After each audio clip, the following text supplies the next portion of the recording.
to everyone. Welcome to all women, wherever you are, global white. Welcome to Women of the Bible, a Bible study for Christian women. But as I said a couple of times, all of you women are welcome.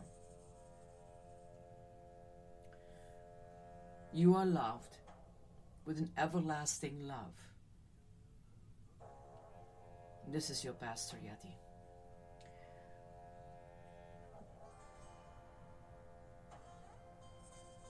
Today I'm going to talk about God to the rescue again.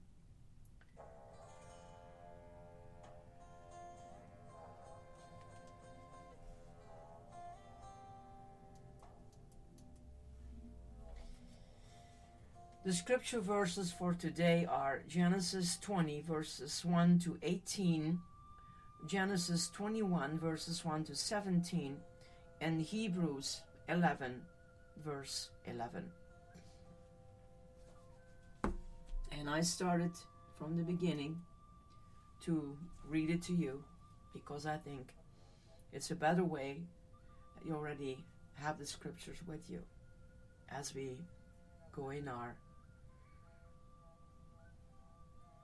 Bible study.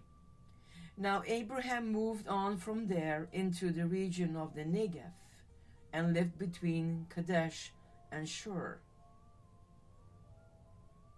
For a while he stayed in Gerar, and there Abraham said of his wife Sarah, "She is my sister." Then Abimelech, king of Gerar, sent for Sarah and took her. But God came to Abimelech in a dream one night and said to him, "You are as good as dead, because of this woman you have taken. She is a married woman."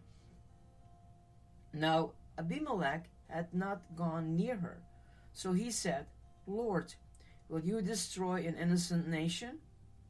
Did he not say to me, 'She is my sister'? And didn't she also say, 'He is my brother'? I have done this with a clear conscience and clean hands." Then God said to him in the dream, "Yes, I know. You did this with a clear conscience, and so I have kept you from sinning against me. That is why I did not let you touch her. Now return the man's wife, for he is a prophet, and he will pray for you, and you will live. But if you do not return her, you may be sure that you and all who belong to you will die." Early the next morning, Abimelech summoned all his officials, and when he told them all that had happened, they were very afraid. Then Abimelech called Abraham in and said, "What have you done to us?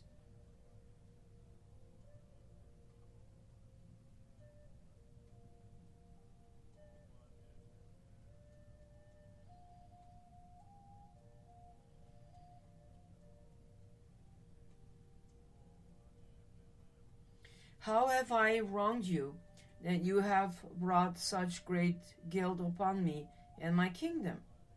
You have done things to me that should never be done." And Abimelech asked Abraham, "What was your reason for doing this?"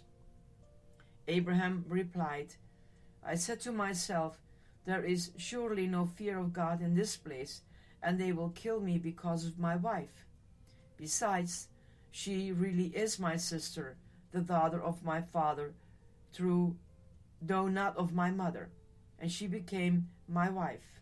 And when God had to me wander from my father's household, I said to her, this is how you can show your love to me. Everywhere we go, say of me, he is my brother.'" Then Abimelech brought sheep and cattle and male and female slave and gave them to Abraham, and he returned Sarah his wife to him. And Abimelech said, "My land is before you. Live wherever you like." To Sarah he said, "I am giving your brother 1,000 shekels of silver.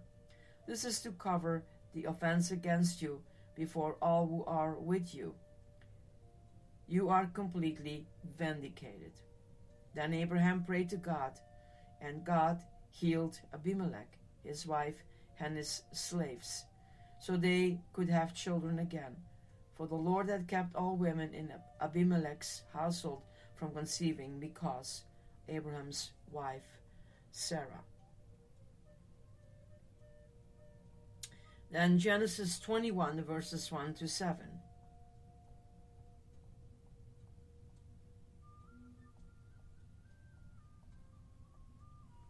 Now the Lord was gracious to Sarah as he had said, and the Lord did for Sarah what he had promised.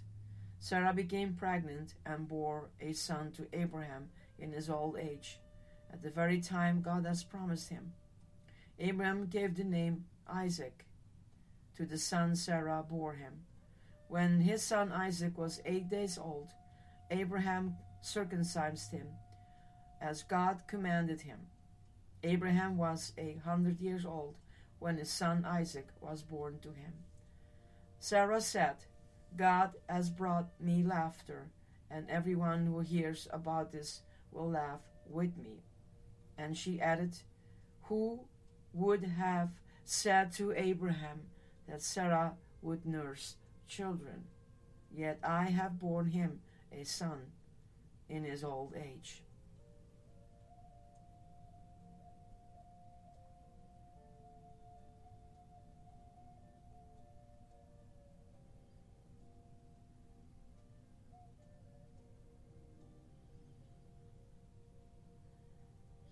Then the last one, Hebrews 11, verse 11. "And by faith, even Sarah, who was past children-bearing age, was enabled to bear children because she considered him faithful who had made the promise." Soon after God leaves their home, Sarah is again put into a perilous position. When they move to Gerar, modern-day Israel, Abraham is terrified that King Abimelech will kill him and take Sarah as his wife because she is still very beautiful. Sounds familiar? Abraham falls back on his old lie and tells the king they are siblings. Sarah is taken away at 89 years old to be a wife to the king. Even Sarah, who will give birth to a nation, has to endure much hardship. God intervenes again, telling the king in a dream that Sarah needs to return to Abraham. The king returns Sarah and, to make things right, gives them silver, servants, and animals. Sarah and Abraham leave richer than when they arrived. And in God's perfect timing, he brings about the miracle that allows Sarah to conceive. She brings Isaac into the world, knowing what his name means. Sarah is joyful, believing that others will laugh with her when they hear her story of miracles, promises, and patience. Her son will be a reminder what appears impossible to us is never beyond God's reach. Now let's reflect, and during your day, and as much as you need to reflect in your life, can you think of a time when you considered something to be ridiculous, only to find out it was true? How did you handle it? And God himself declared the child of Sarah and Abraham will be named Isaac from day 3, remember? Which means to laugh. Do you know this history behind your name? Is it meaningful to you? Why or why not? Is there anyone in your life whom you refer to with a nickname that holds special meaning?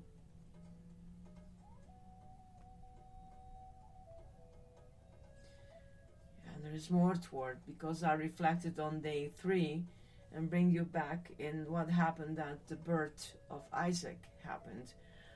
Why do you think Abraham and Sarah lied to the king after God tells him his promise again? Can you think of a time when faced with a recurring problem, you reverted to the same ineffective solution? When fear makes it hard for you to trust in God, what do you do to remind yourself of His blessings? So, dear friends,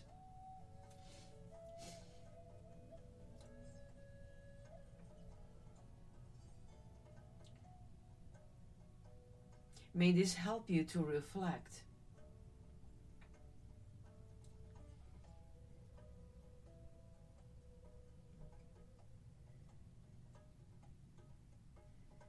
It's very interesting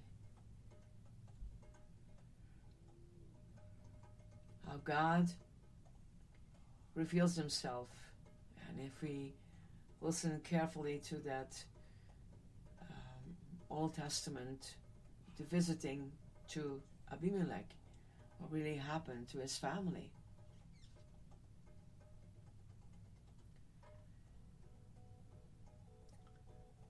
God shows us through Sarah and Abraham 2 people who got tested, and tested by patience,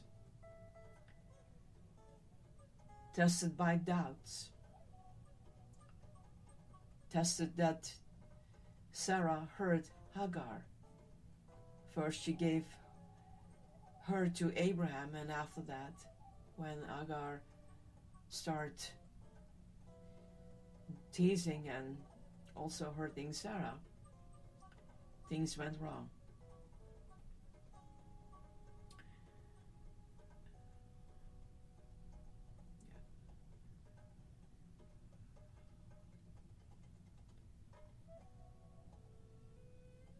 Dear women of God,